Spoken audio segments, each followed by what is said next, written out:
Hello, good afternoon, everyone.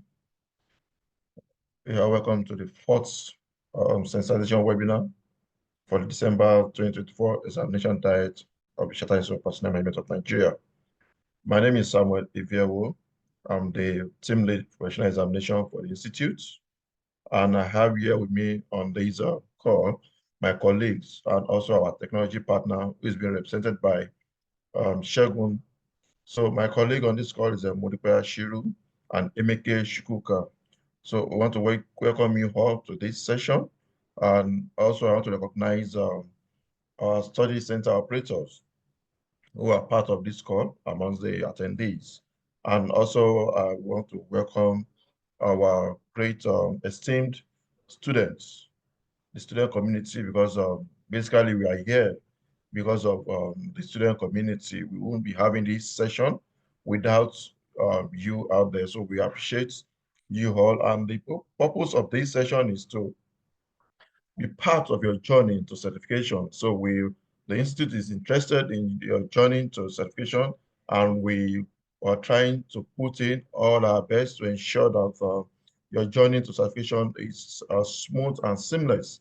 So today, we have the technology partner with us to discuss on the updates we have on the browser. I know a lot of us had one or two challenges during the last diet, which is not a good one. So, but we got the feedback, and we will try as much as possible to ensure that there's not going to be a repeat of any such. Like I said, we are in this journey to support the student community.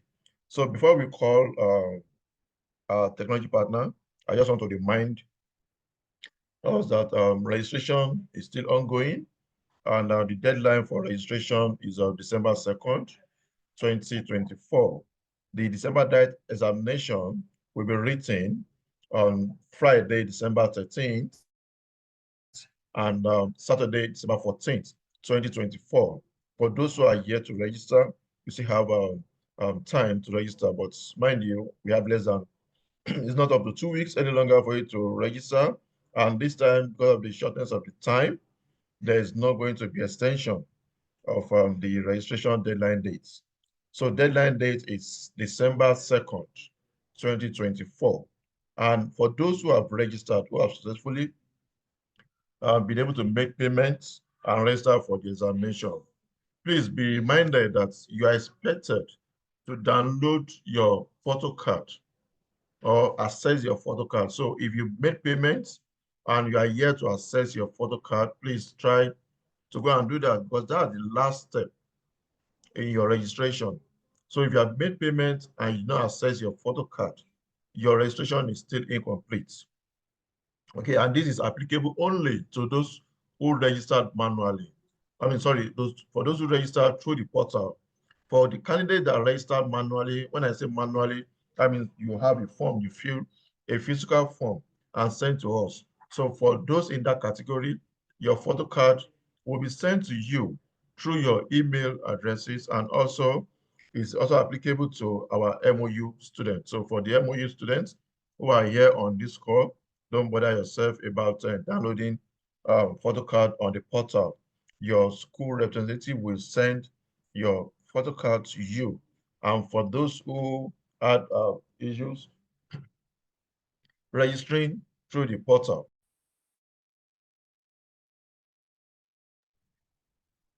so for those who are having issue registering to the portal, so these are the ones we give the options of registering manually, and also for those who had genuine technical issues during the last diet examination. The institutes scheduled such students at no cost. So if you're in that category, you must have received your form, your email, and by this time, we expect you to have submitted and your form and completed your registration, because if we do not receive your completed form, you will not be scheduled for the examination. And for any candidate that is being rescheduled, you can only reschedule you once. So if you miss the opportunity of filling the form, submitting and completing your registration, then that means you forfeit the opportunity given to you by the institute. So that's about my opening remark and introduction. So for now, I will just go straight to the business of the day by inviting Shegun to do his presentation. Shegun, over to you. Thank you. Thank you, Samuel. Good afternoon, everyone. Welcome to today's sensitization. So we'll just go through all that we need to do pre-exam, during the exam, so that we do not face any technical issues. We'll also be touching on some of the things that you could maybe face while doing the exam and how to resolve such. So firstly, you need to ensure that you check your there's a link for system requirements, and it is important that you go ahead, click that, go on that link, go on that site, confirm that your system actually meets the requirements. So for those of us using Windows, is from Windows 10 and above, and for those of us using Mac, there are specific Mac OS that the secure browser works with. So let's take note of that. Let us utilize the link. Let us check our system requirements, and let's confirm that our system meets the particular requirement that the secure browser requires. So let's check that before we go ahead and do the examination. Because for Mac users, most especially, if your OS is not one of these that is listed on this site, you could experience your browser crashing, and it would kick you out, and you now have to come back in, or maybe that could cause panic. So just confirm, or maybe your system is hanging or something like that. So just confirm that your OS meets the particular requirements of the secure browser. So that's very important.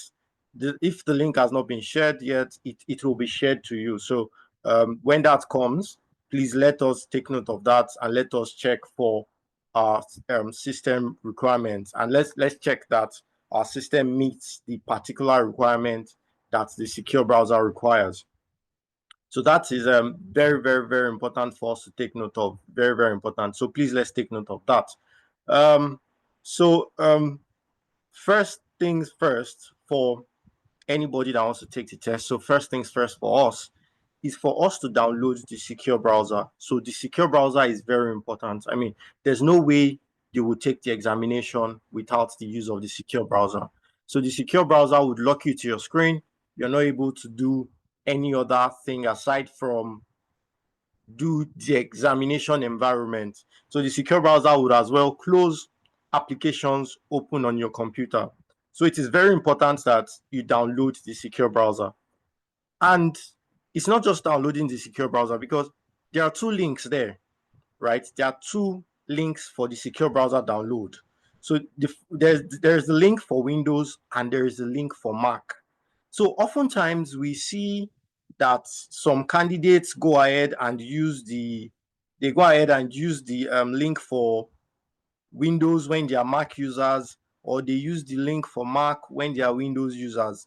So this on its own can cause problems, and once you are a Windows user and you go and take a link for Mac, the browser would not even get installed on your computer. So please, let's take note of that. But you will think, oh, you've downloaded it, that's okay, you're good to go, you're ready. Then you go and take the examination link and you paste it on your browser, starting from SB. And the next thing, it takes you to a Google page.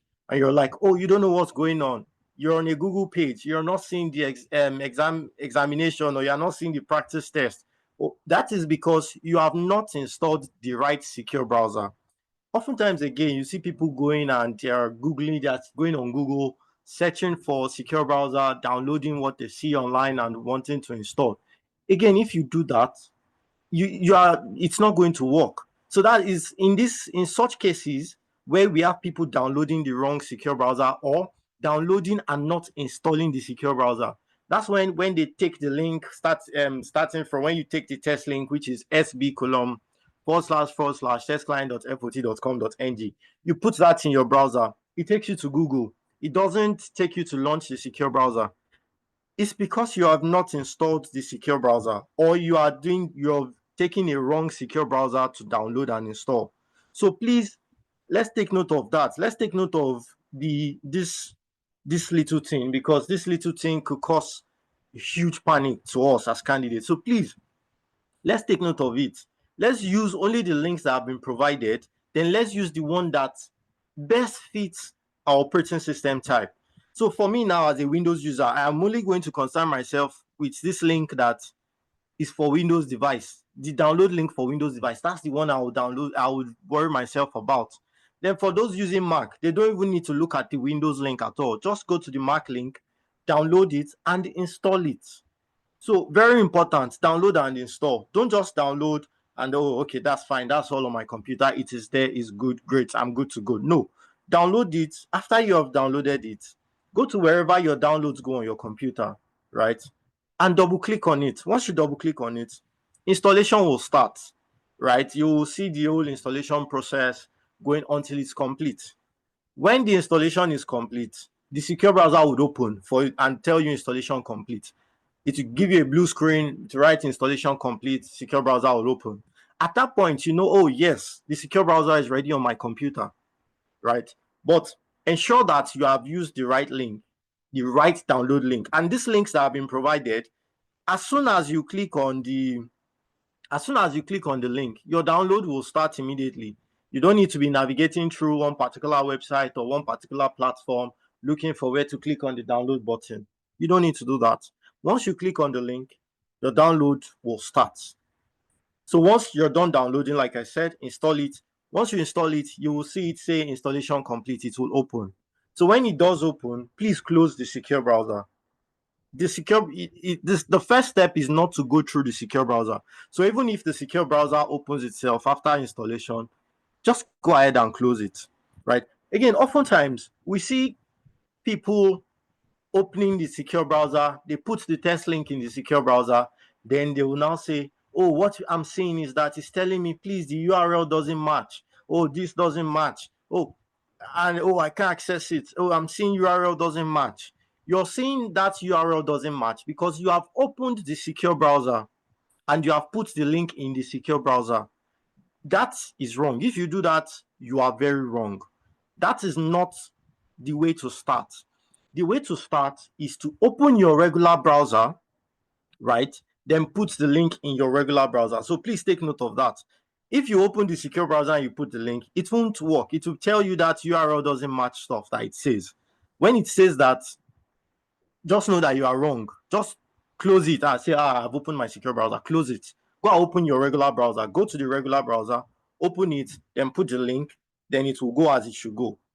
But before I will go and open my own regular browser and show the process, I'll need to inform us that if we are having difficulties with installing the secure browser, say for instance, you have downloaded it, you have double clicked on the downloaded file, then for some reason it is not installing, you need to check that your antivirus or Windows Defender is disabled, or whatever firewall that you're using on your computer to protect your computer. Just disable it. Ensure you disable it. Once you disable it, right, go back again to your downloaded file, double click on it to install. Can assure you that your installation will start, right? So please take note of that. If you're having difficulties, just disable any firewall that you have on your computer, protecting your computer. So once you do that, your installation would go as it should go. Your installation will be complete. Secure browser will say, hey, I'm here, installation complete, right? Then at that point, close the secure browser because you are not to start from the secure browser. Please take note of that. That is very important because we see people do that a lot and lots of times. So please don't start with opening the secure browser. It starts with your regular browser. Again, before you go and do before you go and open your regular browser, please, I remember I said that the secure browser will close every application. Yes, that is what the secure browser does, right? But on your own, check all the applications that you have running on your computer, right? Check the ones even running in the background. Close all of these applications that might interfere with your test. Because once you open this, once there is one application running in the background and you open your secure browser, it will bring up a prompt at some point that restricted software detected, and it will tell you the name of that software. So if it tells you restricted software detected and say, for instance, it's Firefox, which means there's a Firefox process running in the background of your computer. So once it says that, close your secure browser, go and check all those applications running, close all of them, then log back in and you'll continue from where you stopped, right? But before, so that you don't even get that prompt of restricted software this, restricted software that, check, close all the applications, close any application that you have open. If you say you want to use your Firefox for your exam, but you have Edge open somewhere, close the Edge. If it's Chrome that is open, close it. As many windows as possible of this browser that you may have opened, close all of them, right? So that they do not interfere with your examination process. Again, close all these applications that would want to use your microphone, all these applications that will want to use your camera, right? So they include Zoom. Zoom, for instance, uses your microphone and your camera. So you need to close Zoom, close TeamViewer, close Skype, close Teams, Microsoft Teams, close Google Meet. Any of these applications that you have open, close them. And again, for AnyDesk, you have to uninstall AnyDesk, right? If you don't uninstall AnyDesk, it will affect your examination. So you need to ensure that you uninstall that application called AnyDesk. AnyDesk is spelled ANYDESK. That application must be uninstalled. Every other one, just close them, no problem, close them. But you see that AnyDesk, you have to uninstall it. Go to your control panel, go and look for the part that says add or remove a program, then uninstall AnyDesk. Once you uninstall AnyDesk, you have closed all of these applications that you're supposed to close. You have checked your task manager. So, I mean, to check your task manager, just right click on your taskbar. You see your task manager, select your task manager. It comes out. Look for all of those things running in the background. Select, bam, end the process. Select whatever it is, bam, end the process. So once you do all of this, right, and you have installed your secure browser, you have successfully installed it using the right link, then you're halfway into your test itself, because you need to do all of this due diligence before you go into the test. Like I said, your any firewall that you have, in case it affects your installation of your computer, disable it. For some of us, it might not even affect the installation of the secure browser. But if it does, please just go ahead and disable that antivirus or that Windows Defender that you have on your computer that might be proving stubborn and might not want you to move forward with your installation. Disable it. Close any application that you have open, then open your regular browser, right? So you could use Chrome, or you could use Firefox, you could use Edge. For those of us using Mac, you could use Safari, no problem, right? So, but whatever browser that we are using, whatever regular browser we are using, ensure that you have only one window open. If you have multiple windows of that your browser open, the system will flag you to tell you restricted software detected and name that browser that you are using. That is because you are using multiple windows. You have multiple windows of that your browser open. For instance, if you are using Firefox to launch your secure browser, right?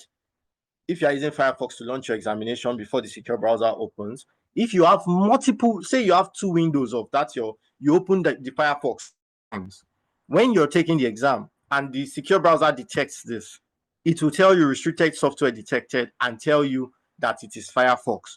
So at this point again, whenever you see that restricted software detected prompt, just close your secure browser, close your secure browser, go and look for the application that it has said that is a restricted software, close it completely, then launch your regular browser and go back into the examination environment. But please do not make the mistake of opening your secure browser first. It will tell you URL doesn't match. So don't open your secure browser first. We'll be redirected as to when to open the secure browser. So let's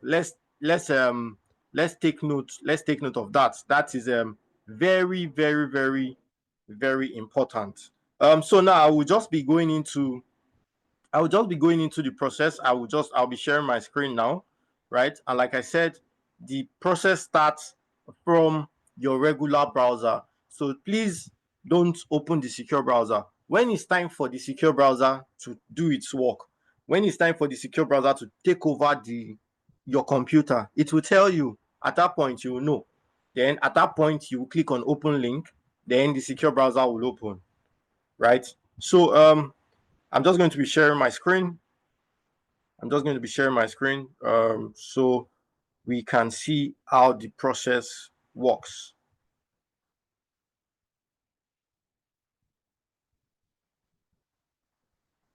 Just a brief moment, please. Okay. So yeah, I'm on the systems requirements page, but I mean, I already talked about that. So when you open your regular browser, so like I said, you can use any browser. So please don't say because I'm using Firefox that you have to use Firefox. You can go and use Chrome, no problem. You can go and use Safari, no problem. You can go and use Edge. That again is not a problem. So please don't say, oh, because I used Firefox when I was doing my presentation, that you have to use Firefox as well. No, that doesn't apply. All of these browsers work the same. There's no best, there's no better, there's no whatever adjective you want to use to qualify it. There's nothing like that. Everything works the same. So it is important that you type the link as given. And again, I'm going to be using the examination link, but I expect that when we are doing ours now, we are going to use the practice test link, right? So the practice test link is sb://dragnet.ng/practice_test. I'm going to take that again. Let me just share the screen of that so that you can see the practice test link. So the practice test link is sb:// is just where my cursor is, //dragnet.ng/practice_test. This is another error that a lot of us candidates make, right? We go and use the examination link. We'll go and use it now, because we'll go and use it now, then we'll start asking for username and password. Oh, I cannot take the practice test link because we are using the exam link. The exam link is sb://testclient.fot.com.ng. That is what I'll be using for this webinar now, for this walkthrough now. But I do not expect you to be using it now because you don't have a username and password that you will use to log in. So I don't expect that you'll be using that. What I expect you to use is this practice test link that says sb://dragnet.ng/practice_test. Once you use this link to do your practice now, and now this is open, you can use it now. You can use it as many times as possible. It's an open source. Don't bother about how many times. It is there for you. Use Hello, it. sorry, Shagun, sorry. Yeah, go ahead, please. What I'm saying, I don't know if it's from my end alone. Yeah. What you are projecting now, is it the what's it called now? The message, because I'm seeing the message. Yes, it's the message. I'm just using that to show the practice test link so that we do not mix up the practice test link with the main exam. Yeah. So this is the practice test link. Once you put your practice test link in your regular browser, you will see the practice test platform. To log into that, you should use your exam number or your registration number and your email address. That is enough for you. You don't need a username or password for the practice test. So once you put this sb:// dragnet.ng /practice_test, in your browser, it opens the practice test platform. Then you will log in using your registration number, exam number, and your email address. That's all you need to log in for the practice test. You don't need a username, neither do you need a password. The time you need a username and password is on the exam day when you want to take the examination. So the exam link is sb://testclients.fot.com.ng. So please don't use the exam link now. And very important, don't use the practice test link on the exam day. If you use the practice test link on the exam day, you will only be seeing the practice test platform, right? And not your live questions. So the practice test platform and the examination platform, it's just like a mirror of each other, right? But the difference is that for the practice test, you get to see dummy questions. But for the exam link, that's when you get to see your live questions. But all the pretest activities remain the same. You still capture your face, upload your photo card, do your test environment check recording. Everything is the same. So please, I'll advise us to do the practice test as many times as possible. Let us get familiar with the examination platform. Let's know how it works. Let's know how to navigate between questions. Let's get all this before the examination day. Also, when you use the practice test, you know that again your system is compatible, your computer is compatible with the system, right? And you have no reason to panic or to fear or what have you. So because you have done the practice test extensively, you have done it many times, you're sure that your computer is in good working condition, your microphone is working, your camera is working, all of these things are working, right? So that is the reason for the practice test. So please let us do the practice test over and over and over. It is very, very important. So like I said, I'll be using the main exam link now, but I don't expect that is what you'll be using. Again, another error that candidates make is that when we are copying the exam link or the practice test link, we don't start from that SB. If you don't start from the SB, you won't be able to have access to the examination platform. So you need to type your exam link or copy and paste your exam link starting from the SB. So what I mean is that when I'm typing my exam link now, I'm going to start from SB, then put the colon / test client.fot.com.ng. This is the right way to go about it. If you just type test clients.fot.com.ng, you are not going to have access to the examination platform. So please, you are to start from SB. Put the link starting from SB. So if you're copying and pasting, ensure that you are copying everything starting from this SB. It is very, very important. So don't just go and copy the test client.fot.com.ng and say, oh yeah, fine, you're good to go. No, start from the SB. Because when you put that SB, that is the only time that it calls up the secure browser. So once I click enter now, you can see that it has called up the secure browser. It is telling me open the SB link with secure browser. So it's at this point now that the secure browser is telling you, yes, I'm ready to take over. It is my turn to work, right? So please, let's take note of that. Let us start from the SB when we are copying and pasting our link, or if you are typing it, let us type it from the SB. Very important, because that is what launches the secure browser. So once you do that, once you have put that and you click on enter, it shows you this call that open this SB link with the secure browser. At this point, you click on open link. When you click on the button that says open link, the secure browser will launch with your login page. It will launch and give you the page where you go ahead and put your username and password, right? So this is how it will launch with your login page. So once it launches with your login page, it is at this point that you will provide your username and your password. So please, let's take note of that. Let us take note of that. It's very important. So please, when you're typing your username and your password, if after you have typed your username and your password, you see something like invalid login details or invalid username or password, it just means that you are typing something wrong. Maybe it's because you have put a space in your username, or maybe because you are not typing the username, or you are not typing the password in the case that has been the case that has been provided. So take note of that. That when you're whatever it is that you are typing as your username and password, ensure that you are typing it correctly. If you don't type it correctly, that is when you are going to have that problem of invalid username or password. So with what has been the way it has been sent to your email, the way the message has been sent to your email with the username and password is that particular way, in that particular format, that you provide the username and password.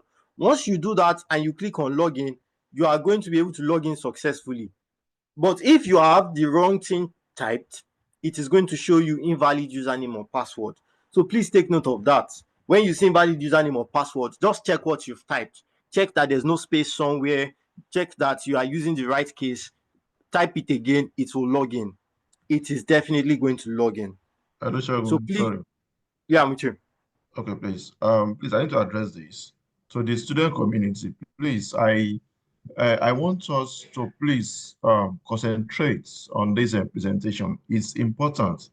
But I can see some students making some conversations in the chat room, asking questions that are not relevant to what we are doing at this moment. Imagine someone is asking someone to add him to a study group when we are dealing with something which is very vital. And on examination day, such a student will have an issue on how to log in. We'll be complaining that the browser is not working, whereas you are here and doing other things. Please, let's concentrate on this presentation.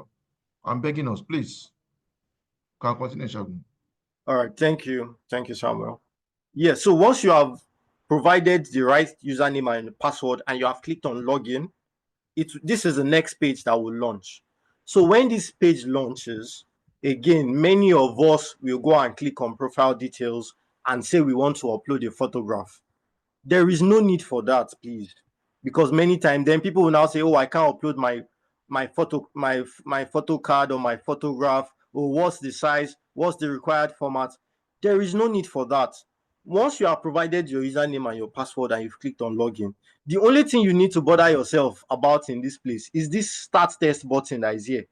This start test button that we can see here, that's the only thing we need to worry about.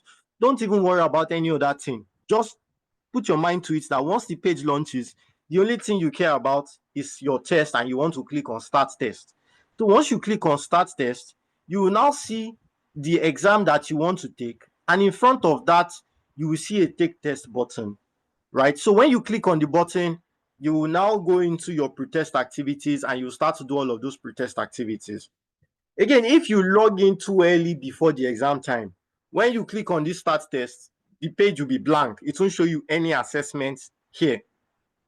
When you log in too early, say, for instance, your exam is 9, but you're there at 8 a.m., this page will be blank because it is not time for you to log in yet. So when you see that blank page, just know that, oh, I'm here too early, right? So once you click on start test, it will show you your assessment. As long as you log in the day and time of your examination, it will show you the assessment you want to take with a take test button just in front of it. Once you see that, simply click on the take test button. As soon as you click on the take test button, you're going to start the pretest activities. So the pretest activities include this is where you now take your picture. That place that was showing profile details with some formats. You don't need to put any picture there. This is where you do that picture. This is where you take your live picture. So you take your picture, you record your voice, you upload your photo card, and you will do a 360-degree recording of your test environment. So this is where you get to do all of these things, right? So when you're ready to go, just as I said earlier that you need to close some applications, you can see that again here. Close applications such as Skype, Google Hangouts that might interrupt the test. So please close all those applications. As I mentioned earlier, close all the applications so that they do not interfere with our examination. So once you're ready, click on next, right? Once you click on next, the secure browser would ask for access to your microphone and your camera, right? So all you need to do here is to click on this button that says allow. If you click, if it is showing you something like, oh, camera inaccessible, or it cannot detect your camera and your microphone, go to the settings of your computer. Just close it, then go to the settings of your computer. Go to the part of your microphone and your camera settings, then allow all applications to have access to both your camera and your microphone. Once you do that, log back in, then you'll be able to go past this phase. So please, let's take note of that. Once we see something like camera inaccessible here, or something that says something about not being able to detect your camera or your microphone, just go and check your settings. And once you check your settings and you enable it, believe me, once you come back and you log in, it's going to work. If after you've done that, it's still not detecting both your camera and your microphone, which means that there is a fault with your camera or your microphone, which you need to check. So please take note of that. If you get here, is proving stubborn, go and check your settings, allow all applications have access to your camera and your microphone. So you click on allow. Once you click on the allow button here, it will take you to the next step, which is for face capture. So what you need to do here is to take a picture of your face. That's all you need to do in this part, right? But when you're taking a picture of your face, ensure that there's nothing blocking your face. Even if you're using recommended glasses, take it off, right? Take your picture. Then when you're done, put your glasses back on. If you don't do that, if there's something blocking your face, it will constantly tell you that your face is not being detected. Try again. It will keep telling you that. Again, if the environment that you want to take your picture, you don't have enough light there, it will keep telling you that your face is not detected. So please ensure that there's nothing blocking your face, so that you don't see that, oh, your face is not detected. Please try again. Ensure there's nothing blocking your face. Ensure you have enough light, then take your picture, right? Like I said, if you're using recommended glasses, remove it, right? When you're done, put it back on, because we don't want to stress your sight. So just take it off to take your picture. Then when you're done, put it back on. So once you click on next there, what you have is this. Then you click on take a picture. Once you click on take a picture, system will just process what you have, the picture you have taken, and take you to the next part. So this part is for your voice, to record your voice, right? You need to speak the text that you will see next as loud and as clear as possible. If you have a good microphone, you don't even need to read out that text completely. Once you speak loud enough and the system detects your voice, you will just go past that phase easily. If you are speaking and you're shouting and nothing happens, it's not detecting your voice, which means that there is a fault with the microphone of your computer. Take note of that. So if it is not detecting your voice, which means the microphone of your computer, there's something wrong with it, and you need to find a way around that. So the way around that is for you to connect an earpiece to your computer, speak as loud and as clear as possible, then it will take you to the next step. If after using an earpiece to try to go past this phase, it still doesn't detect your face, which means that microphone or the audio of your computer is bad, and you need to find another one to use, because without doing this audio, you can't go past this phase. So please take note of that.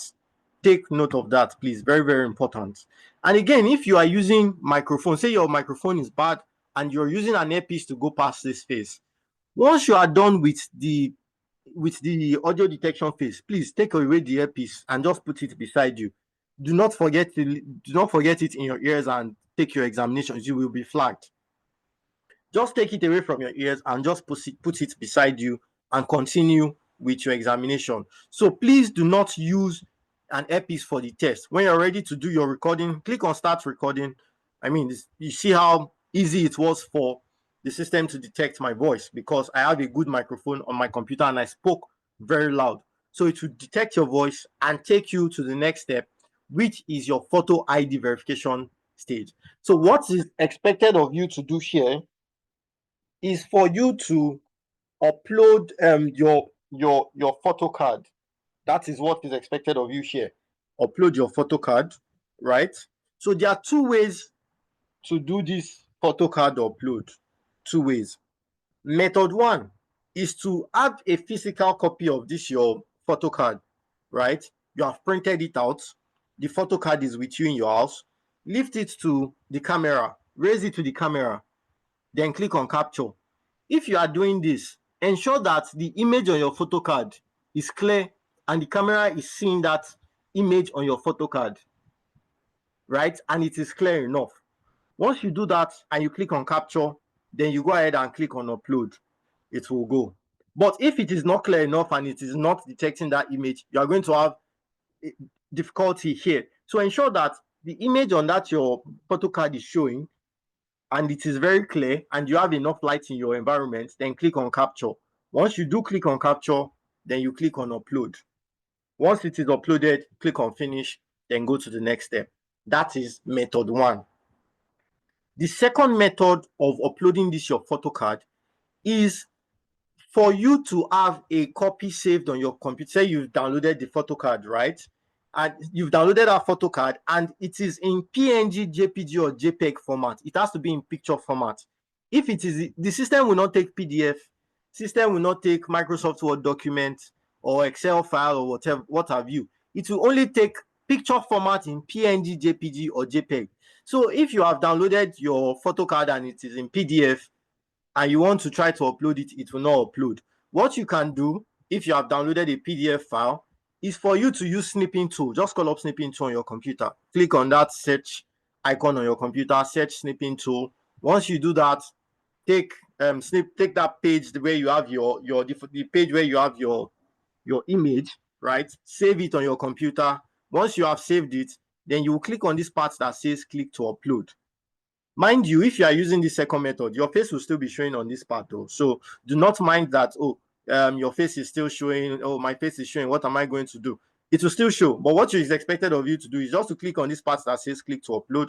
Once you do that, it opens a window where you are able to go and select that's your photo card. You select it. Once you have selected it, then you click on upload.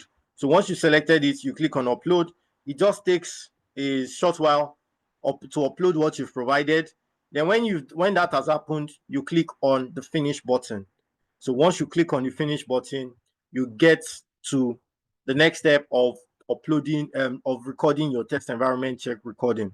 So what you're expected to do here is for you to do a 360-degree recording of your test environment, show your test table, show your floor, show your ceiling, show both sides of your ear so that the system sees that you have no earphone accessories on. So this is what is expected of you to do in this test environment check recording. There is a demo video. Once you click on the play button here, you can see somebody doing the test environment check recording. You can just watch that. Use that as a guide. Use it to be familiar with what is expected of you to do. Once you have gone through it, okay, very good, I'm ready to go. You go ahead and you click on start test, right? You have 1 minute to do your recording. Once you're ready to start recording, click on the start recording button. And when you're done, click on stop recording. You can retake and you can submit. If you're okay with your first take, click on submit. If you're not okay with first take, click on retake. You'll still be giving your full 60 seconds to do your test environment check recording. If when you click submit at this point, it just keeps rolling and it keeps rolling like it's rolling forever, then it has something to do with your computer freezing. It has something to do with that. So if you wait for too long and it is not submitting, close the browser, refresh your computer. You know how we do go and refresh our computer. We go to your desktop, right click and click on refresh, or you click on F5 to refresh, at whichever one you're comfortable with. Refresh your computer. Even if it means you have to restart your computer, please go ahead and do that, right? Let your computer let it be fresh. Go back in, try to upload it again, and you'll be able to upload it. So if it is rolling forever, take note of that. It means you need to close, refresh your computer, come back in and re-upload and go again. So once you click on submit, it will just process what you have submitted as fast as it did mine now, and it will take you to the next step. right? So once that is complete, you are going into the examination platform proper, right? So once you see this, what you need to do here is to click on the next button. Just below, just in the just on this page here, you can see the video frame here. It is there for you for the duration of the examination. It is there, so you can see exactly what the system is seeing at every point in time and every step of the way. You can see that. So take note of that. Ensure that you are well seated, you are well positioned, the system is seeing your face properly, everything is clear, right? Then click on the next button. Once you click on the next button, just a moment, please.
Yeah, sorry about that, please. Yeah. So once you click on the next button, then you will see instructions for the assessment you want to take. So for this dummy assessment now, it says attempt all questions. Then you go ahead and click on the next button. Once you click on next, you see the time you have to do your work, right? Then you click on start test. So once you do that, you get to see the examination environment itself. So at the top of the at the top there, you can see the timer. So the timer counts down, right? So once, say for instance, you have not finished your exam and the timer hits zero. Once it hits zero, the system will submit your work. So you don't need to panic and say, oh, you didn't finish. Oh, what's happening? Will my work be submitted? Yes, it will submit and take you to the next, it will take you to the next section of your examination, right? So once you're done with this part, it will take, and the timer counts you down to zero. It will take you to the next one. Nothing to worry about. Again, you have the calculator on the screen here. You can see the calculator here, right? And just below the calculator, there is the internet prompt. So this allows you to see if you're online or if you're offline. But even if this goes from online to offline, the system will not kick you out, right? You will continue taking your examination as you should.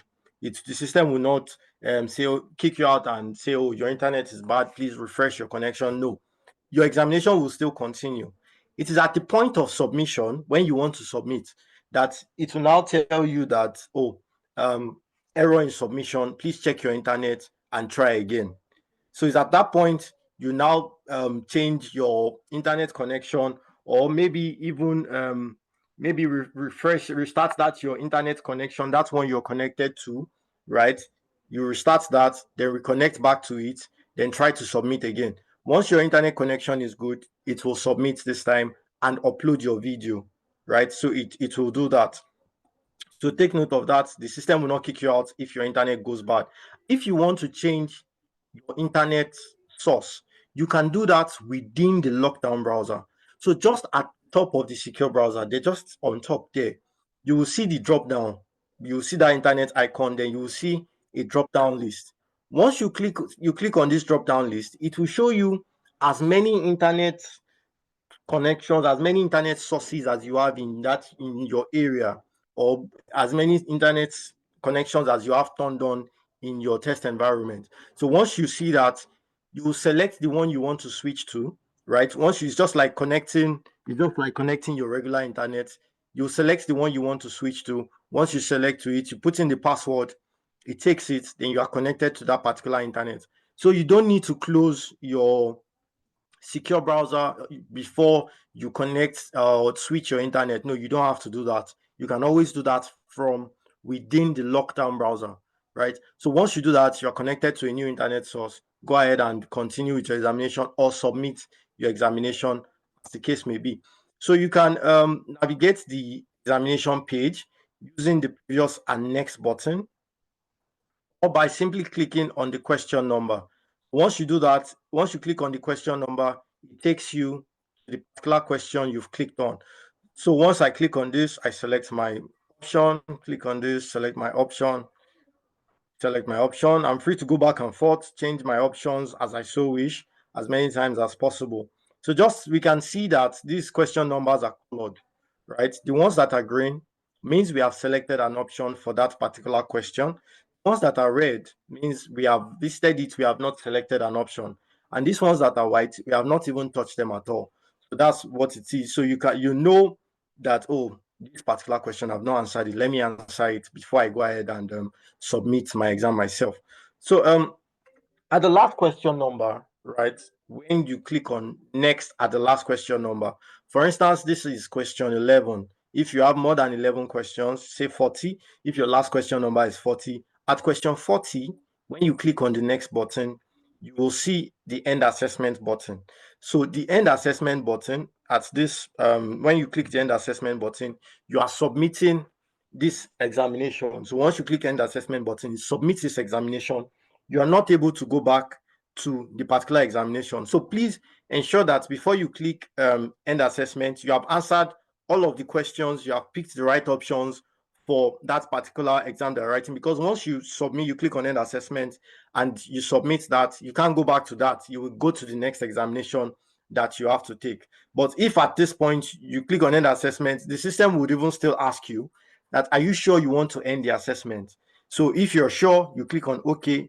If not, you click on cancel, then click on the previous button. Once you click on the previous button, you are able to see your questions and your options, the ones you've answered, the ones you've not answered, whatever option you need to pick. And again, once you get to the last question number, again, you click on the next, then you click on end assessment. So once you click on end assessment and you click on OK, the system will take you to the next section of the examination that you're taking. So once you see it, you see your instructions just like with the first one. Then you click on the next button, you see your time that you have, then you click on start test. Once you do that, everything remains the same. You see, you have your internet prompt, you have all your question numbers, you have your calculator, you have your timer. Yeah, so you are also free to navigate, just like we said with the last section of the exam. Again, at the last question number, once you click on next at the last question number, you'll see the end assessment button for you to submit. The system will ask you if you want to submit your work. So if you want to submit, you click on end assessment, click on OK. If you still need to go back and check things, cancel and make corrections that you need to make, then go back in. If at any point the secure browser just closes on its own, it closes. It is your computer that is crashing it. Your computer has crashed the browser. So all you just need to do, again, refresh your computer, log back in, and you'll be good to go, right? But I mean, so that your computer doesn't crash this year or crash this year, that is why you need to close all of those applications, do all of those due diligence you need to do before the examination. So if you're done with this, you're ready to click on end assessment. You click on end assessment and you click on OK. So the system will submit your work and upload your video. If you are stuck here at 98 or whatever number, just know that your work has been submitted, but the system is just processing some things and to upload your video, right? So please do not panic and start to wonder if your work has been submitted. If you see maybe 98% or 60 something percent and it's just stuck there for a while, don't worry, your work has been submitted. It's just processing to upload your video. Just wait, let it upload, and I mean, you're fine. So once you see the test submitted successfully prompt, you know that you're done with the examination. You're good to go. You can stand up and do whatever it is you want to do, or whatever it is you might want to do. So please, let's just take note of all of these things that have been said. Let's ensure that we use the right links to download the secure browser. We use the right link for the practice test for the main exam. Let us ensure that we do all of these things. We do not start by using the secure browser. We start by using our regular browser. Let us confirm all of this. Let us ensure that all of these things are done as should be done. Then again, I cannot overemphasize this. Let us do the practice test as many times as possible. Let's do it over and over and over again. Let's get familiar with the examination platform. Let us be 100% confident of our computer, and we know that we are set for the examination. Thank you very much. Yeah, thank you, Shagun, for the presentation, for the detailed presentation and explanation on how to make use of the examination browser. So things that you are expected to do before the examination, during the examination, and after the examination. So I'm glad that you were able to carry out this presentation and it is done extensively. So, but like I said earlier, that like now we have like 400 plus attendees on this webinar, and we have over 2,000 candidates that are writing this examination. So the number is so few, and on the examination day, and when such candidates who do not attend this webinar encounter one challenge or the other, or the things that Shegun explained to us there, so they will be panicking because they don't know what to do. And that's the essence of we organizing this webinar, so that we'll move along with you on your journey of being certified as a professional member of the institute, and not also to have challenge on that examination day. So our joy is to ensure that our students are able to write the examination seamlessly without having any hiccup on the examination day. But here we are today. We tried our best, but the number that we get are not really encouraging. I would say that numbers are not really encouraging.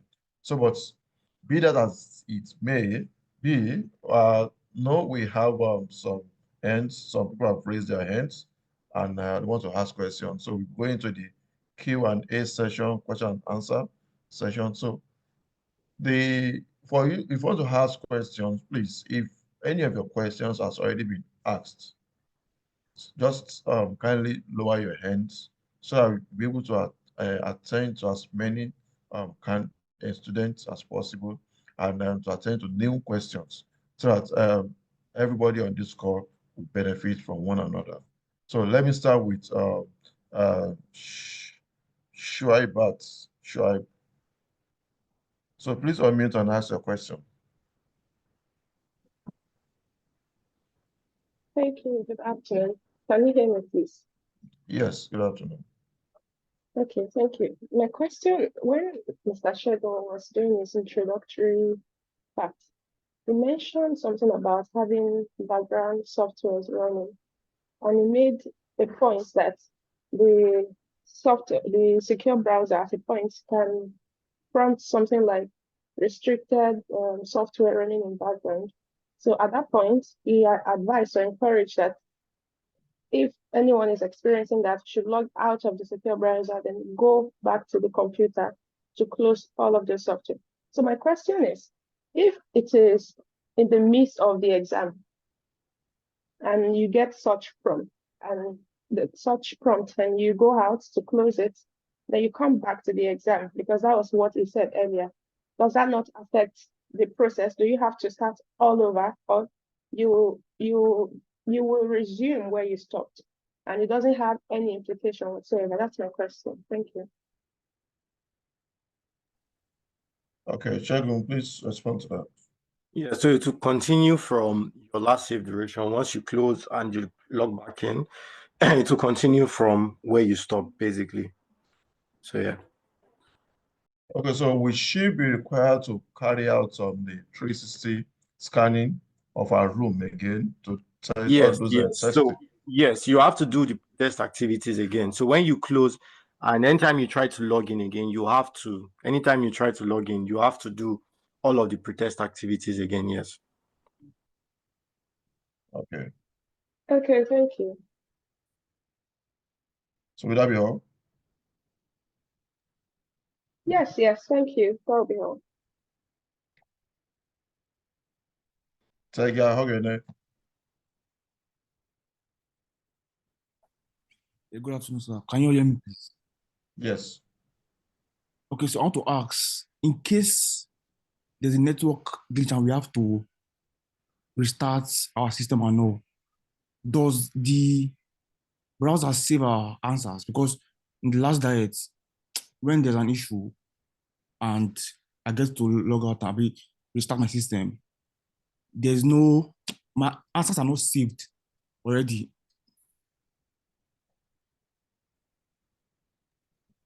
So your answers were not saved because you were already offline. So that's why there's that internet prompt, right? So you can see when you are online and when you're offline, right? So as long as you're online, you have good internet connection, say anything happens, you continue from where you stopped. But like I said, if your internet even goes out, the system will not stop you from writing your exam. You will continue with your exam as should be.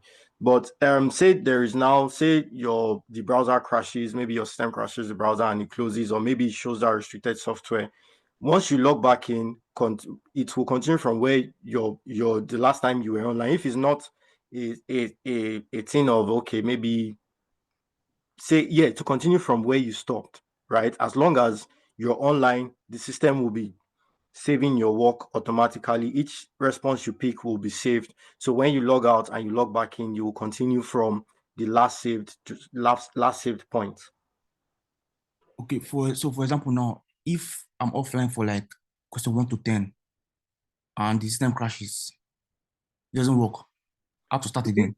Yeah, so if you were offline from 1 to 10, I mean, there's no way the system has saved that, right? That's why you need to check that internet prompt often and see that, okay, you're online. As long as you're online, system will be saving your work. You have nothing to worry about. So just check that, just take note of that internet prompt and confirm, always ensure that it is online, right? So once you do that, you're good to go, you're fine. And also, in case we see anything like the warnings, do we ignore them? Because most times there's nobody in the picture, only me, and it gives warning about someone, and do we ignore those ones or we should just continue our work? Yeah, so if it gives you, I mean, those warnings will not pop up this time, right? But so the only one that you will see is when it says a restricted software, and that one will just stop your work, right? So that's it. So when you see anything that talks about restricted software to stop your work, you won't even be able to pick anything. So that's when you now have to close and continue and log back in and continue. So all those multiple face detected prompts that you were saying or face not detected, you won't get to see that prompt this time. All right, thank you very much. Okay, thank you. Tiger.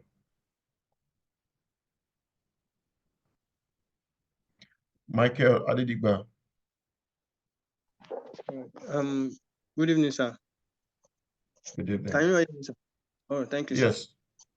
All right, thank you. So I want to ask, I've looked at all my options and I realized that I can't do the test at home because one, my state currently we're having power challenges, and then the best place to do my test is in my office. And then I work in a cinema. So, but one of my cinema is not active. can I do the text in one of the ORs? That's what I want to have for the 360. Would the system not flag me?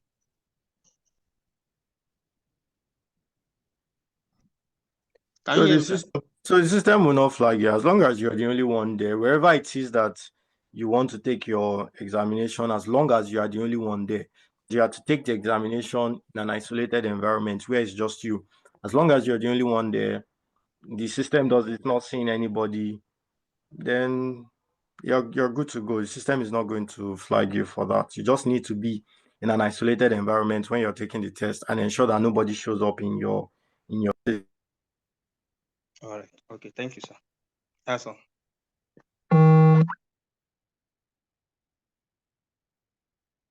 Rita Adeyemo.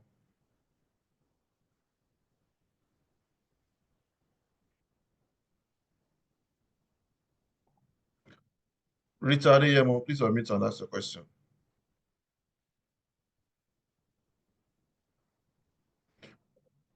Hello, Rita, are you there? Yes, sir. Good afternoon, sir. Good afternoon. Okay. My question is on my last experience exam I wrote in September. So what happened was that when I was writing that exam, my husband is not around. So I locked myself in one of the rooms. So I now told my elder daughter that I should not allow my baby to come inside though because of the webcam. Unfortunately, when I almost done with the exam, my son just ran into the room and the camera detects my son's face. And the camera said, face detected, Abikini brought out one stuff. And at the end of the day, I failed that paper. So I was like saying, is it because they detect my son's face that make me to fail now? I mean, what led to my failure? So I don't know if, because it was my babies that came into that, not adults. So I don't know why I failed that paper. Please, I just want to know. Okay, let me respond to that, Rita. So that has nothing to do with your results. Okay. So if you are flagged for examination misconduct, examination malpractice, we will definitely invite you for a fair hearing session. Okay, and if you are not invited for a fair hearing session, and that means you must have viewed the video and saw that it's your baby that came in and has nothing to do with the examination. So that incident has nothing to do with your results or you failing or passing the subject that you wrote at that particular day.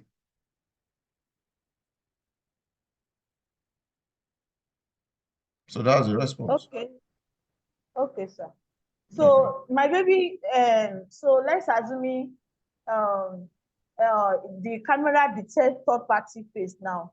I won't be flagged, like normal according to the lecture that the engineer, the IT man told us that the camera another face should not be detected. So let's assume my children just ran into that particular room now.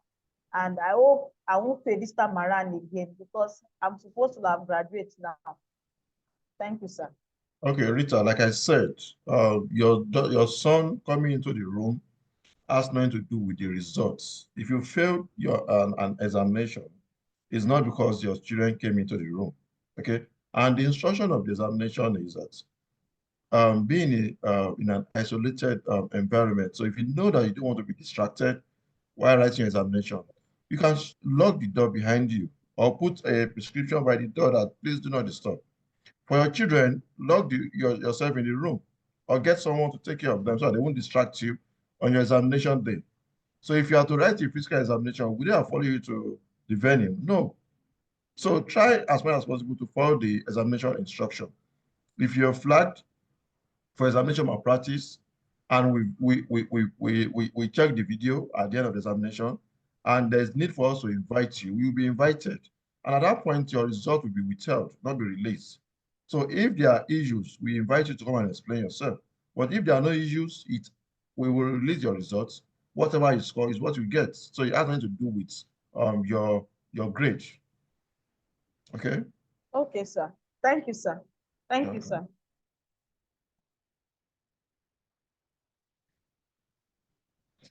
Adebayo Yetunde. Okay, good afternoon, sir. Good afternoon. Good afternoon, everyone. Yeah, first of all, I would like to, I think the last webinar, I shared my experience, and I also have another experience I would like to share and to ask some questions so as not to be in the same shoe again this December diet. When I wrote my last diet, which was September, where I used my house, there was no light. So I already plugged my laptop down, like, okay, when they bring light, it will connect automatically when they bring light. I won't have to stand and hold that. So, and the laptop I was using was a friend's own, which I borrowed. And he assured me that I'll be using that laptop for like 2 hours and 3 hours, like that. So unfortunately, while I was battling with my environmental test and all, I spent almost 30 or 40 minutes trying to scan my environment. To cut the long story short, the battery of that laptop was already on a 50% while I started my exam. So I could not, they now brought light, so I could not stand up at that moment to go and check whether the socket is on or is charging. I noticed it was not charging, but to stand up from that place to go and check the socket to adjust it, I couldn't do that. So my question is, what if same issue happens? How do I excuse myself at that moment to quickly check whether the light is connected or to just adjust it? Because I couldn't stand up on that day. In short, I was so, what's it called? The system was running fast. I was reading the question. I could not even go back to the question twice or three times. And I remember the question was a case study that I needed to stay like, to read 2 or 3 times before I answered questions. So because of the battery of the laptop, I was just ticking any answers just because I don't want the laptop to go off. And you understand? So I didn't get that, okay, how do I even take excuse to quickly just adjust this socket so that my laptop will be connected? Though I plugged it down, but I don't know what happened. Maybe there was a disconnection at the socket side. So what if I have same issue? How do I take excuse to quickly fix that error? Because till tomorrow, I'm still blaming even everybody. Now I've gotten a new laptop because of that failure. I had to get a new laptop, but I'm sure that, okay, even 6 hours, I will be without, it won't go off, even without light. So I'm trying to ask the question now that, what if such happen? How do I take excuse to quickly attend to that? Thank you. Okay. Shogun, please, you want to respond to her? So ideally, you're not supposed to leave you're not supposed to leave the system, but then again, Samuel, please correct me if I'm wrong. Is there a 5 minute grace or something? Yes. Yeah, so there's a 5 minute grace to leave your system, right? So you could have just, you could have just spoken that, oh, you want to connect your laptop, stand up. You have that 5 minute grace to stand up, go plug your laptop, confirm your connection, then come back, sit down, and continue with your examination. Okay, so I'm sorry, how do I ask that question? Do I need to plug an earpiece and ask, or I don't know, how do I If go your about that? since your microphone is working, all you just need to do is speak. Once you speak, it picks it up. The voice is being recorded, it picks it up. Then you can go confirm your computer and you're good. Okay, I think I get that. I just hope I won't have same issue. And again, while I was trying to do my environmental test, it took me like 40 minutes before I could go through. And I think the last webinar, I think I gave the experience I had, that because I used 40 minutes in scanning my test, I didn't know that I had to start to use my exact 1 hour. So I was really rushing out to quickly finish up before the end of 1 hour, hoping that the 40 minutes I spent scanning my test environment has been deducted from the exam and from the hours of exams. I think that's the last webinar, the question has been answered. So I don't know why the scanning of environment takes time like that. But anyway, this is my second time writing it because I have to receipt those paper I failed. I think I've learned my lesson and I just hope that such won't happen again. Okay. Thank you for sharing your experience, Yetunde. So in addition to the response Shegun gave, I just want to give you an advice. So if you're going into this kind of examination, it's best for you to prepare ahead and also have plan B, okay, so that you won't get distracted while you are writing your examination. So for instance, you're talking about you don't have a power, a constant power in your area. So before going into the examination, you might have made an arrangement with someone who can turn on the generator for you. Or if you want to run on gen, it depends on how you want. And then the laptop you want to use, be sure that the laptop is in good condition. Be sure of the battery strength before you go into the examination so that you will not turn up panic mode unnecessarily. So I think that's an advice I'll give you. And I expect that your next examination you come out in flying colors. Amen. Thank you so much. I really appreciate. You're welcome. Yeah. Adiola Oloyede.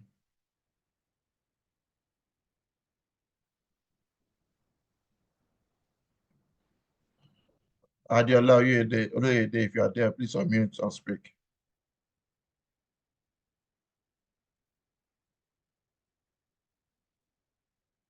Hello, Adiola, can we have you, please?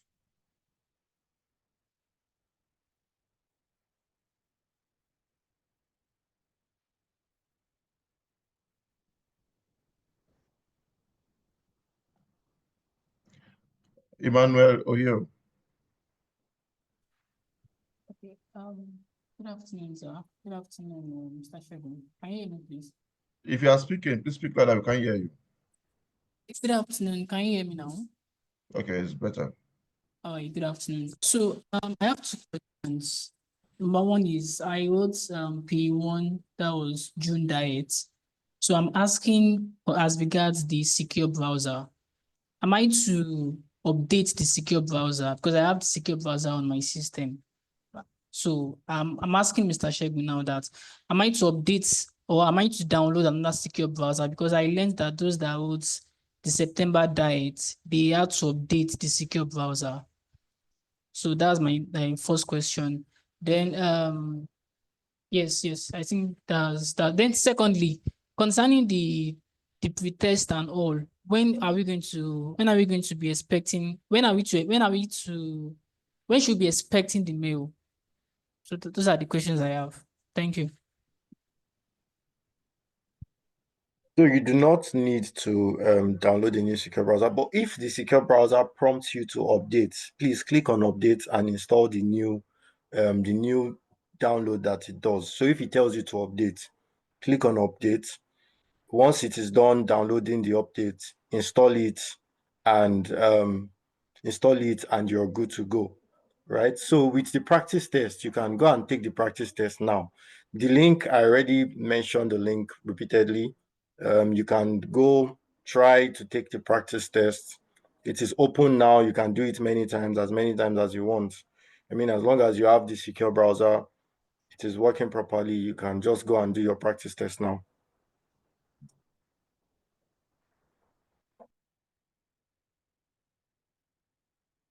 Hello, Emmanuel. Yes, thank you. I'm clear. Thank you. All right.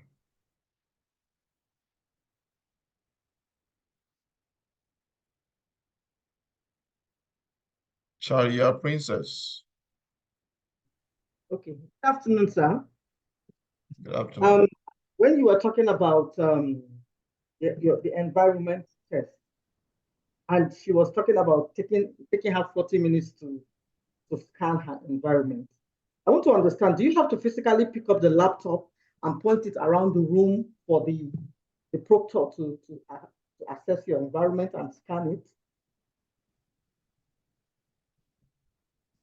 Shegun, please respond to her.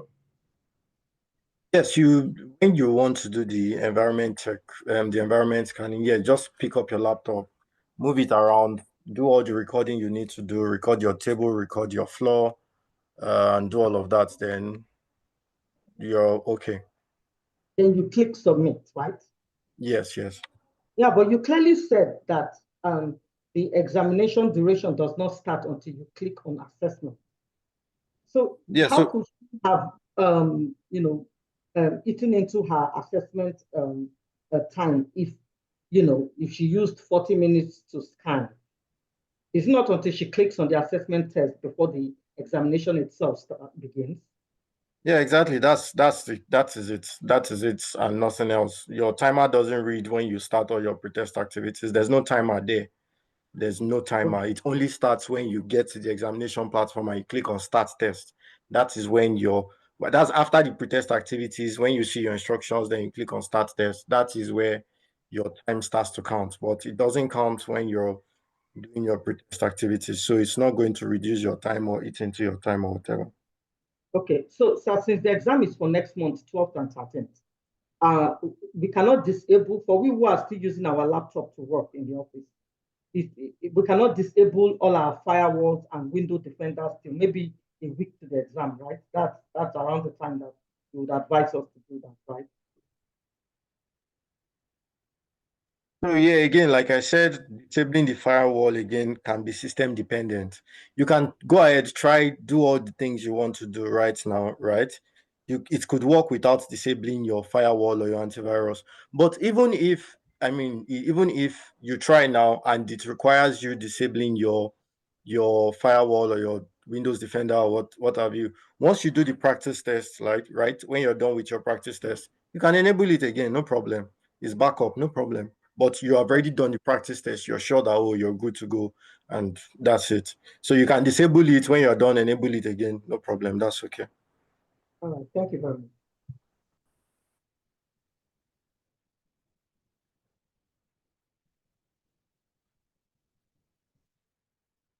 Moshood Azam.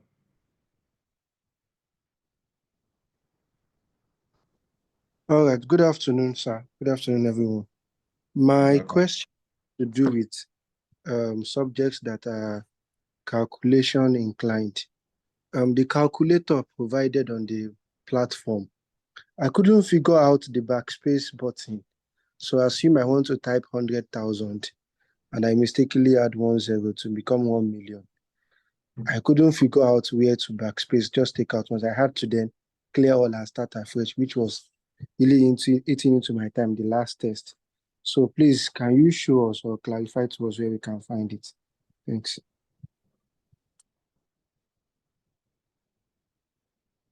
So like you said, there is no backspace on that calculator. You have to just clear the screen and do what you have to do. Okay, so there's no way they can So clear, they have to clear all the things that has been typed. So if you, like you said, if you type, say you want to type 10 and you mistakenly typed 100, you have to clear the total 10, then retype what you want to type.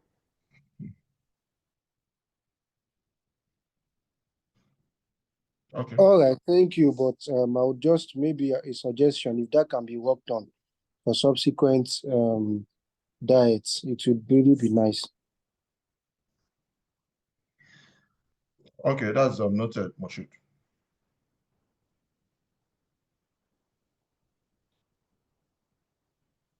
Gloria Okoro.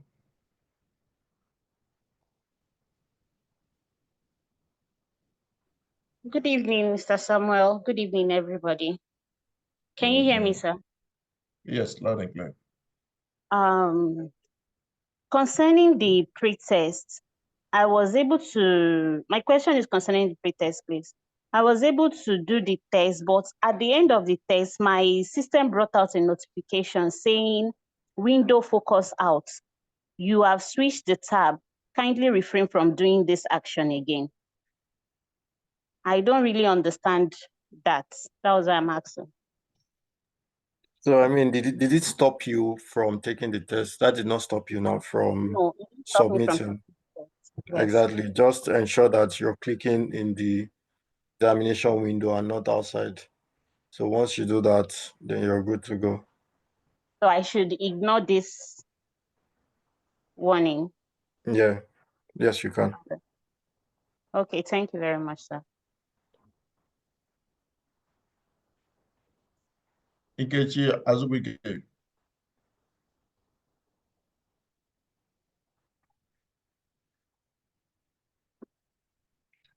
Nkechi Azubike, please unmute and speak.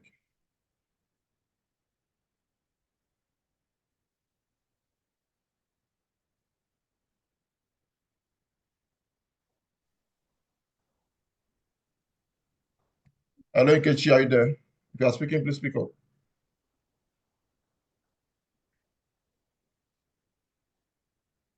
Nkechi, we can't hear you.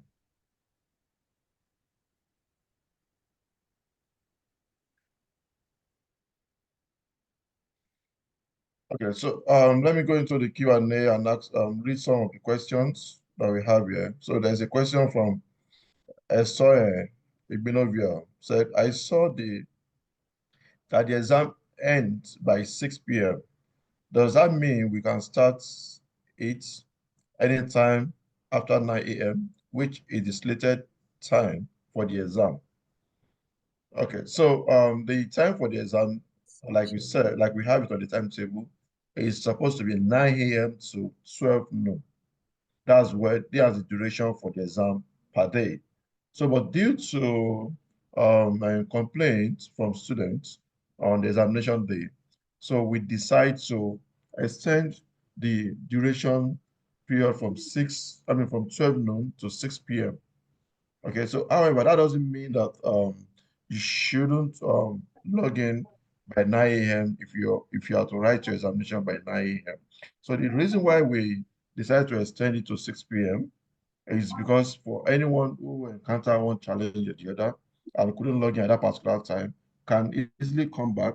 Maybe if he or she has been able to resolve the issue. Like for instance, the issue of someone who has a laptop, maybe his laptop crashes or something happened to his or her laptop and needs to get another laptop, or there's network issue. So that's the reason why we extended the time to 6 p.m. So, but if you're able to log in by 9 a.m.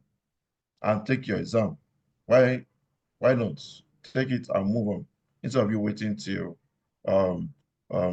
another time that you might not be able to take your exam. So that's the reason why we moved the time to 6 p.m.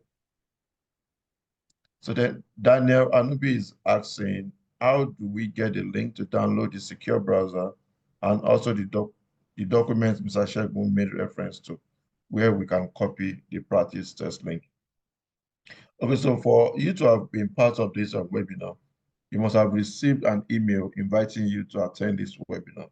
So in that email, we have the link for you on how to download the browser. So you can go to your link, to your email, and get the link to download the browser. But even if you did not receive the email, after this webinar, we are still going to share the link for you to check the requirements of your system requirements.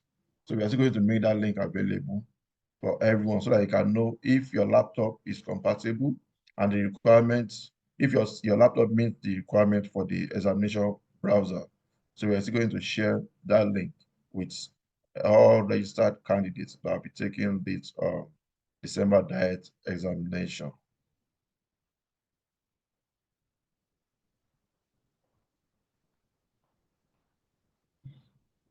Okay, so there's another question from Temitope Shukumbi. So he said, please, I use the recommended glasses. And during the last diet, after capturing my face without my glasses, then when I needed to start my exam, the little box showing the video of me writing the exam was always showing red each time I put my glasses on. So I had to take the glasses off so it won't be showing that warning signal and manage to strain my eyes to take the exam. Please, does that red signal showing in the video really mean, or I should just ignore and go ahead with my exam with the glasses on? Thank you. So Shegun, please respond to Temitope. Yes, you can ignore, but like I said, that prompt, you won't even see those red prompts again this time that will show face not detected or multiple face detected. So, but yes, you could just have ignored on the last diet, but like I said, those prompts would not pop up this. All right, thank you. So Modupe Michael, good afternoon. The last time I wrote exam was in March. Please, can I still use the downloaded Tabi version, or I need to uninstall and reinstall a new version? Yeah, if it was as far back as March, you need to uninstall that, then install the new install with the new link. Okay, thank you. Okay, so Olajumoke is complaining about photocard that she registered manually, but photocard is still showing I haven't paid for the exam. Please, why this? Okay, so Olajumoke, if you read the email we sent to you, you will see that we clearly stated there that your manual photocard will be sent to you via your email. So if you register manually, you don't have any business going to the portal to generate your photocard, because or you not pay through the portal, and the portal will still be asking you to make payments. So please, anyone that registered manually, don't bother going to the portal to download your photocard. Your photocard will be sent to you via your email addresses. If you register through the portal, that's when you can go to the portal to download your photocard.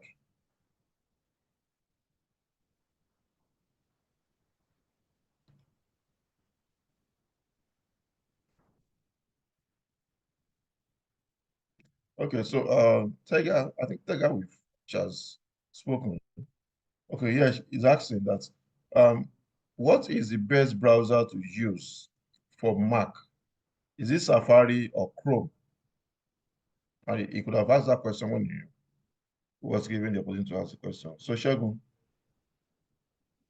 Yeah, so like I mentioned during the presentation, there is no best or better browser.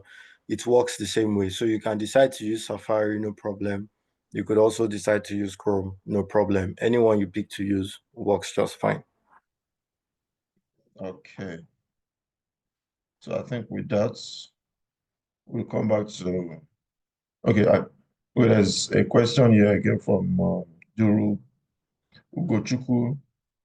Please, for someone that got his or her admission letter this month, for example, and is not ready to register for the exam this year, okay, so if you are admitted this year, or I mean this week or this last month, and you're not ready to take your examination, there's no negative effects on you.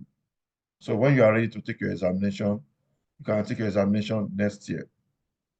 So, but I also need to mention here that for all students, you are expected to start and complete your examination within 7 years. So if you have a 7-year window period for you to take your examination and complete, and you're unable to complete your examination within that 7 years, the 8 years means that your application will be cancelled. So even you're already in PE2, and then you did not complete your examination within that 7 years, your results and your student membership will be cancelled. You have to reapply afresh. So that's the implication. So we have a window of 7 years for you to complete your examination.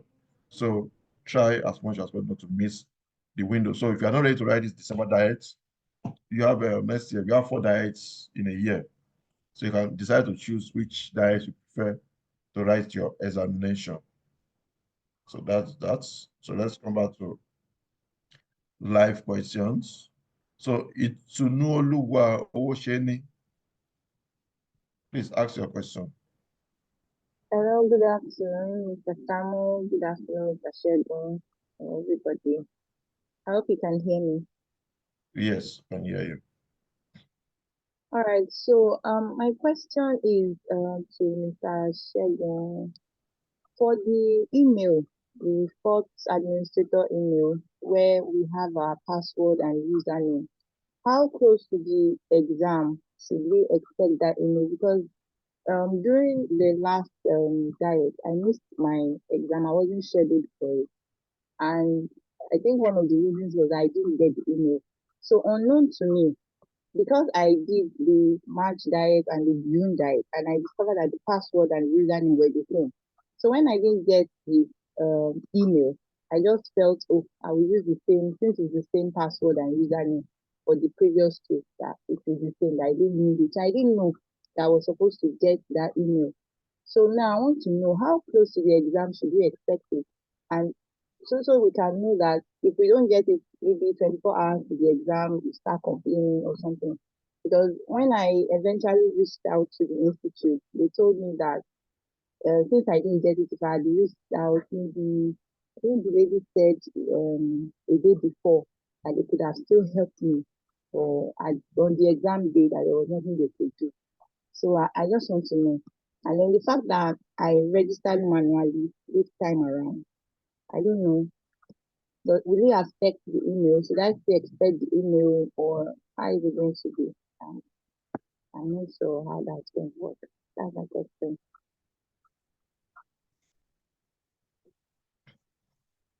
Okay, let me respond to that. So usually you're supposed to get all things being equal, to get your examination login details a week to your examination. Okay, so if you did not get your login details, let's say 5 days to the exam dates, please reach out to the exam units. That's through exams at cipmnigeria.org, or you give us a call. Because what could have happened is that, another thing is that if you register and you don't download your photo card before the deadline dates, it also affects you, because you will not be scheduled for that examination. Like you now, you assume because you've written examination before, you assume that you're not going to get login details. No, it doesn't work that way. For each diet, we get the list of candidates that register, and we schedule candidates for the examination. So even if you have made payment and you did not download your examination photo card before the deadline dates, then by the time you are scheduling for the examination, your name might not be included on the list of candidates that will be scheduled for the examination. So if we've started sending out login details to candidates, and you did not get your login details at least 5 days to the examination day. So now this exam will be written on the 13th. Okay, so as from, let's say 10th or 7th of December, if you don't receive your login details, start reaching out to confirm what is the issue. Because if not, if you wait till a day to the examination, it might be risky. 2 days to the examination might be risky. So at least 5 days before the examination, reach out to us. Then if there's anything that can still be done, we can still schedule for the examination. But for you to call us on examination day, for you to be scheduled for the exam, that won't work. So, but you said you've registered manually. We have your email address. When you get sending out communication, you definitely receive your login details. But if you did not receive on time, like I said, escalate, send an email to us, or just contact the examination units on time. Thank you very much, sir. Thank you.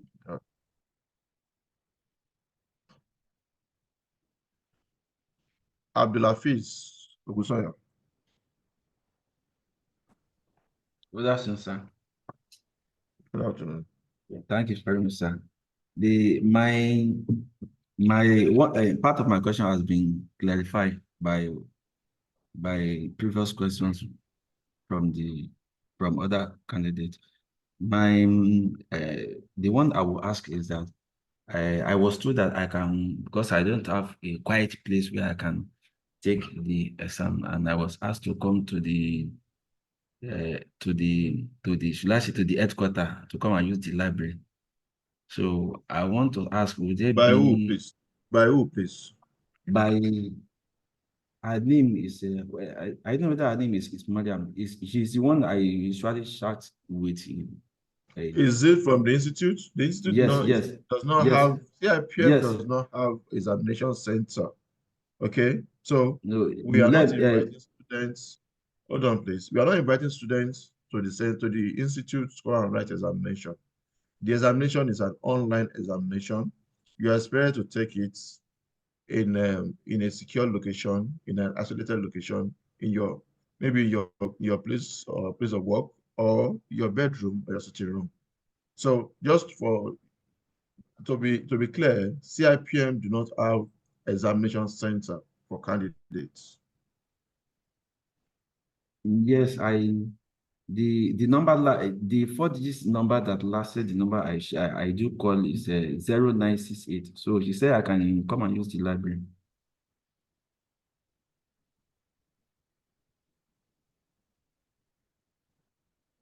Hello, sir. Hello, I've given you the information that CIPM do not have examination center. Okay, it's not that. Okay. Thanks, sir. No problem.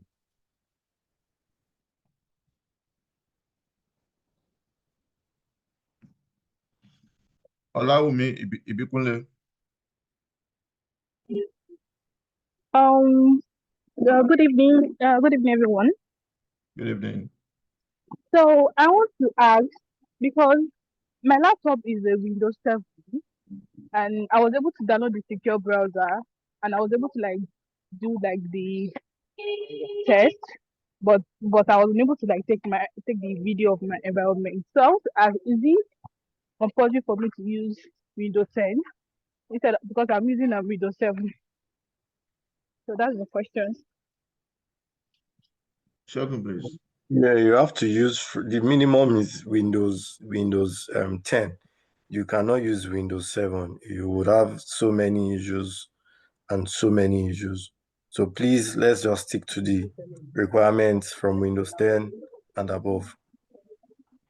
Oh, okay, I'll look for a laptop that has a Windows 10. Thank you very much.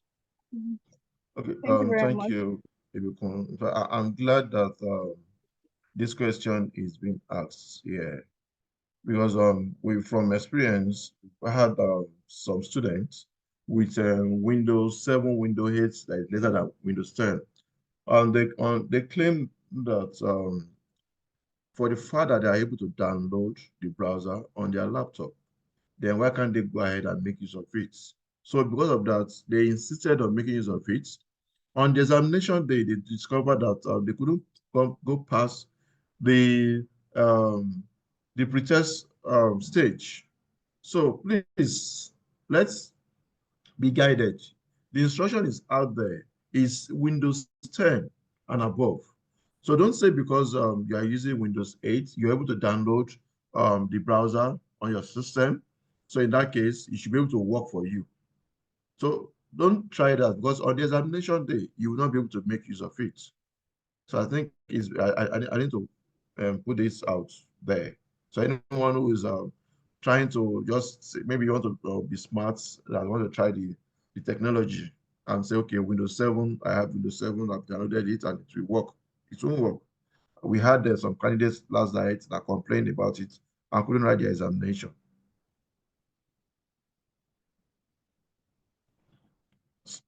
Osime Obo. Good afternoon, sir. Yeah, good afternoon. Okay, so my question is, sorry, excuse me. I tried to answer some questions from the June diet examination, and I discovered that for the business administration, I discovered that most of the questions were not questions from the textbook because I have previously read that textbook twice.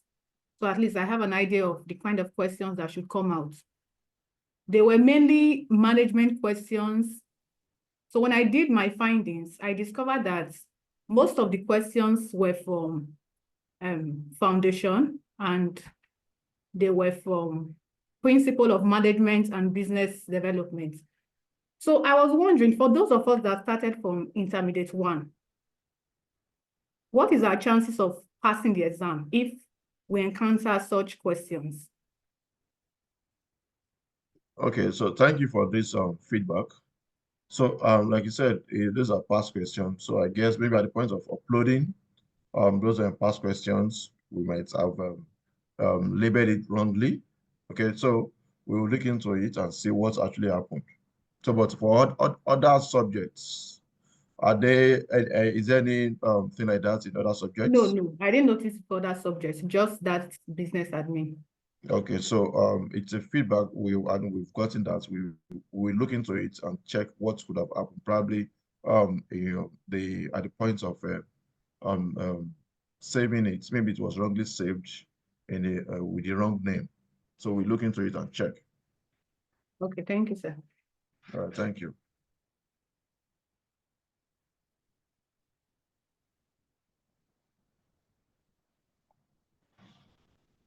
Lawal Aisha.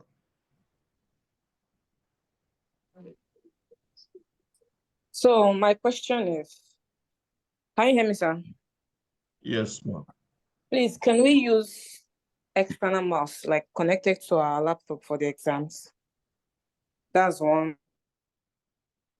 We have, for instance, you have 2 exams and you're done with one. Will it automatically log in to the next one, or you have to log out after submitting to log in for the next exam? Sure, please. Yes, you can use an external mouse. You can connect the mouse to your computer and use an external mouse. So the system again will serve you as many exams as you have for a particular time. Say, for instance, at 9 to 12, you have 2 exams, or you have 2 exams. So when you finish the first one, you don't need to log out and log in. The system will give you the next one immediately you finish the first one. So yeah, that's how it is. So for instance, if you have, like I said, if you have 2 exams, 9 to 12, you finish the first one, system would submit that. Once you submit that, system will serve you the next one. You don't need to log out and log in again. Okay, thank you very much.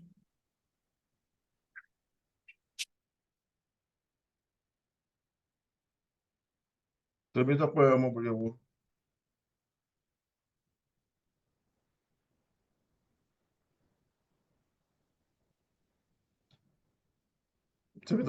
unmute. Good afternoon. All right, good afternoon, sir. Yes, well done, and thanks for Do you want to check your network?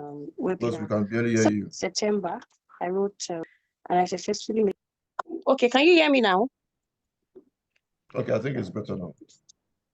All right, so I said, excuse me, I wrote the September 2024 diet, and then I made the payment and it was successful.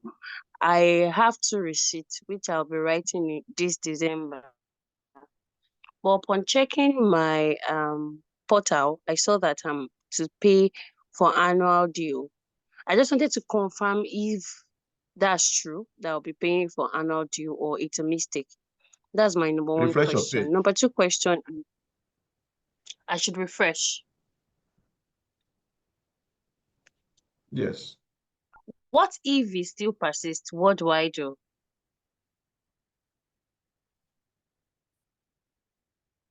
I said refresh your page. If it still persists, send an email to exams@cipmnigeria.org.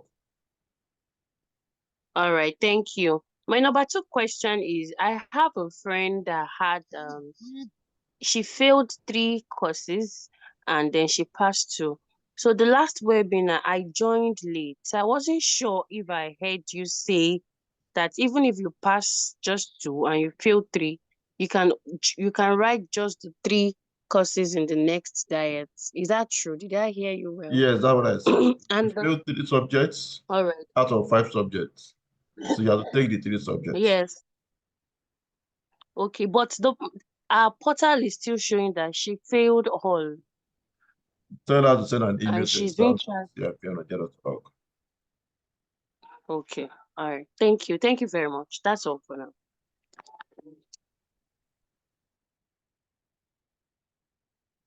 Anoluapo Solarin.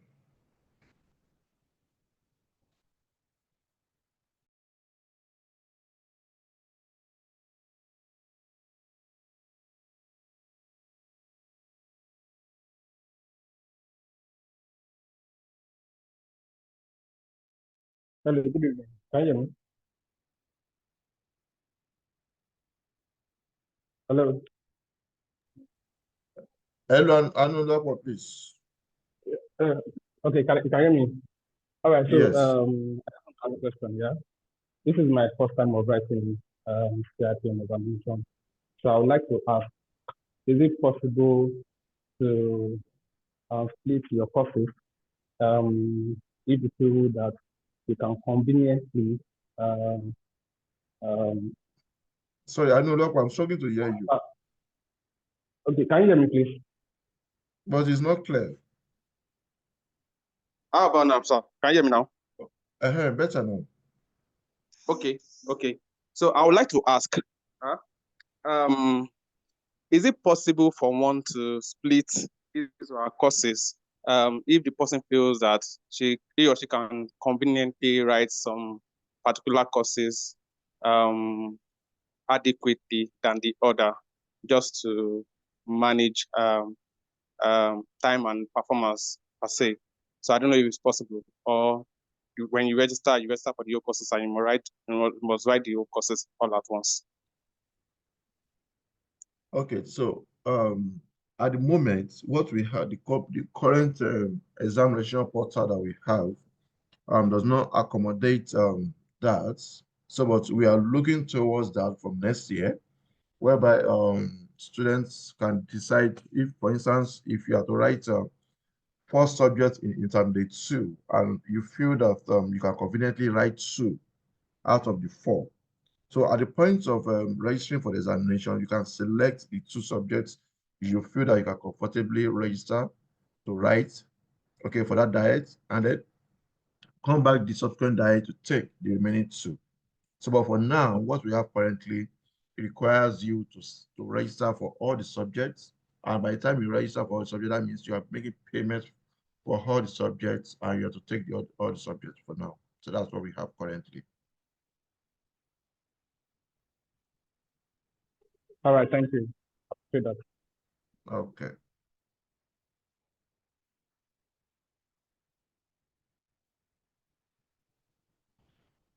Ellen Agbo.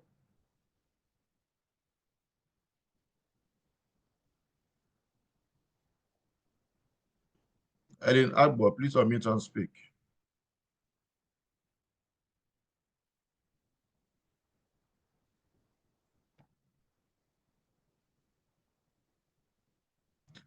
Rachel Okafor.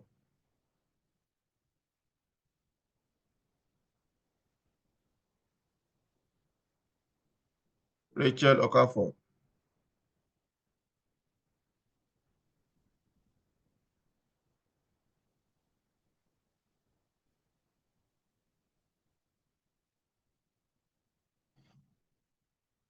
Ademola Fatade.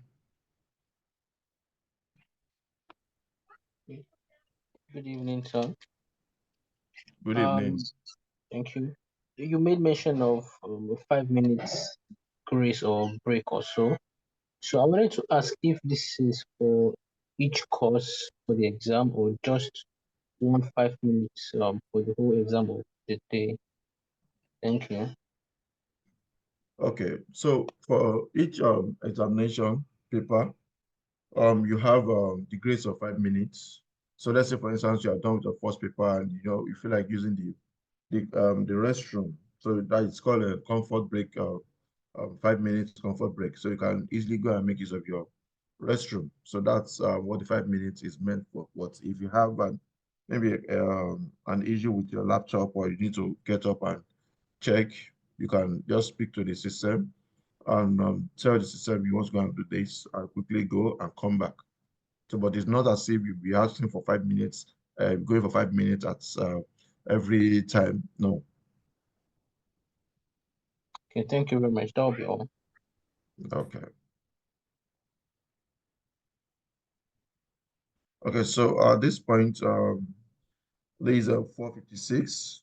So we've spent almost 2 hours today for this webinar. So maybe I can just give about like two more people to ask their questions, because the truth of the matter is that we can't attend to everyone on this webinar at the same time. So but let's just give room for like two more ends, then we call it a day. So Oyinye Akubeze.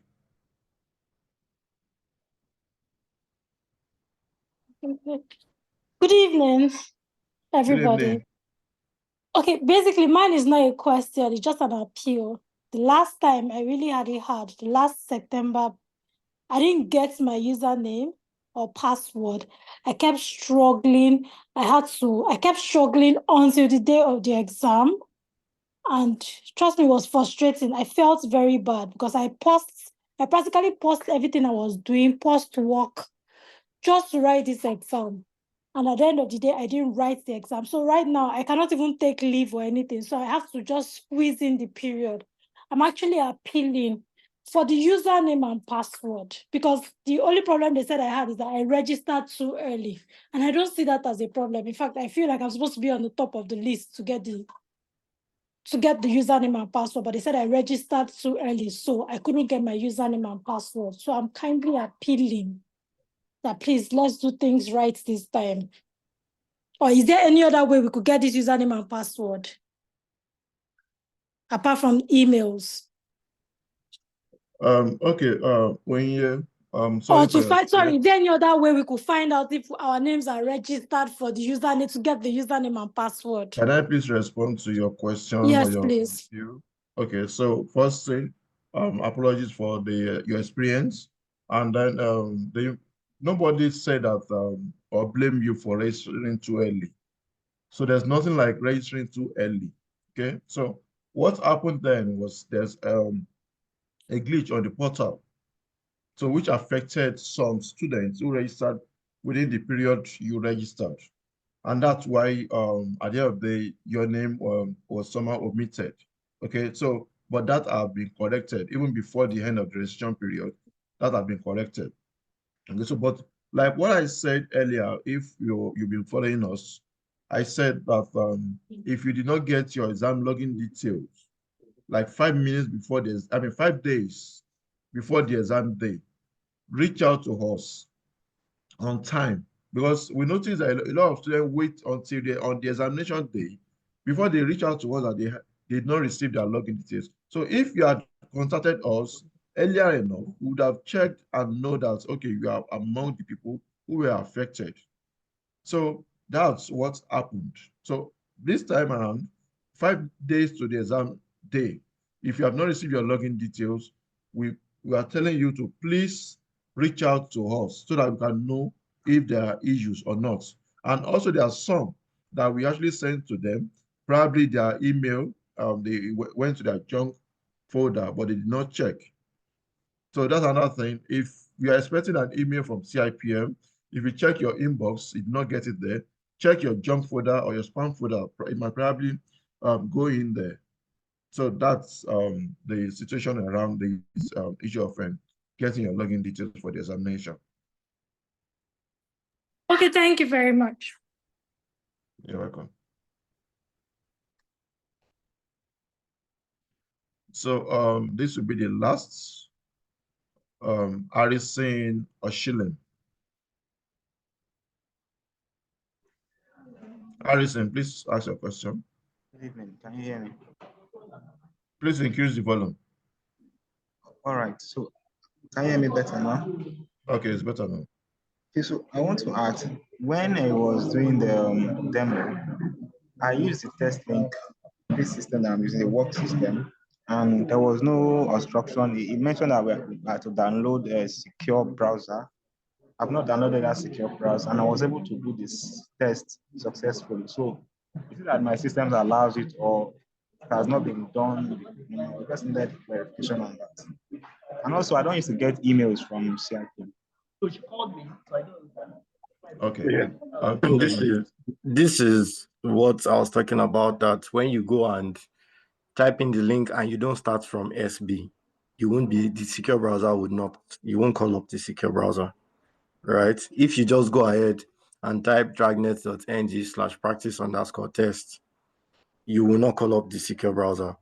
If you can get a pass with that for now, but on the examination day, if you don't start with the SB, believe me, you're not going to be able to take the examination, right? You will try and try and try, but you won't. So please, whatever it is you're doing, whatever, if it is a practice test or is the main test link, let us start from that SB. So let it be SB://dragnet.ng/practice_test if you're doing the practice.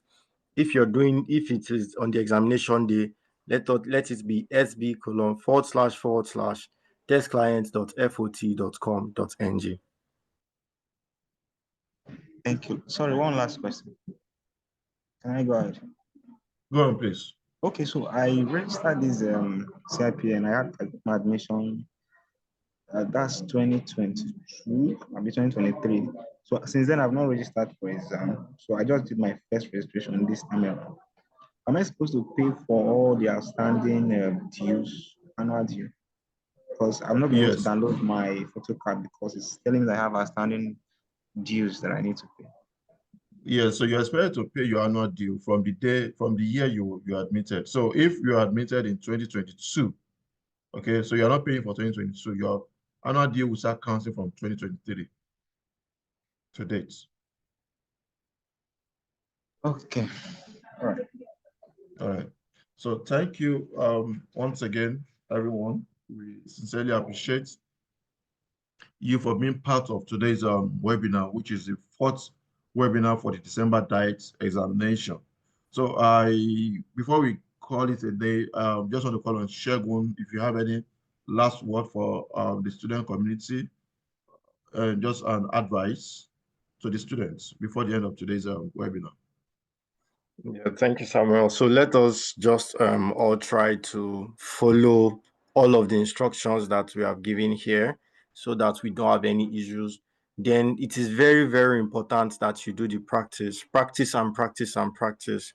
Get familiar with everything. Get familiar with the pretest activities. Get familiar with the test, the examination environment. Let's just do this practice extensively and let's be sure that we are ready for the examination. So yeah, that's it. Okay, thank you, Chevron. So that's it. Let's try as much as possible to follow the instructions and read instructions, because we a lot of some students they don't even read instructions at all, and the instructions are there to guide us. So let's try as much as possible to follow the instructions. Let's read these instructions and make use of these instructions. They are there to guide us. And like I said at the beginning of this webinar, we are here to guide you and to follow you through on your journey to success. So we want all our students to succeed in the examination. That's why we are putting in this extra effort to ensure that we guide everyone and put you on the right track. So at this point, we want to thank every one of us, every one of you who participates in this webinar. And there's going to be a last webinar, which will be the fifth webinar for this December diet examination. And this is going to be strictly for candidates that will be scheduled for the December diet. So candidates that are registered for the December diet are the ones that we're going to invite for the last webinar. So let's watch out for the emails. So, and if you didn't get email for that webinar, please try as much as possible to reach out to us earlier enough. So I want to thank everyone on this call. Shegun, thank you. Modupe, thank you. Emeke Shikuka, thank you. I appreciate you all for your background support. And for our technology partner and also our study center operators, we appreciate you for all you do. We thank every one of you, the student community.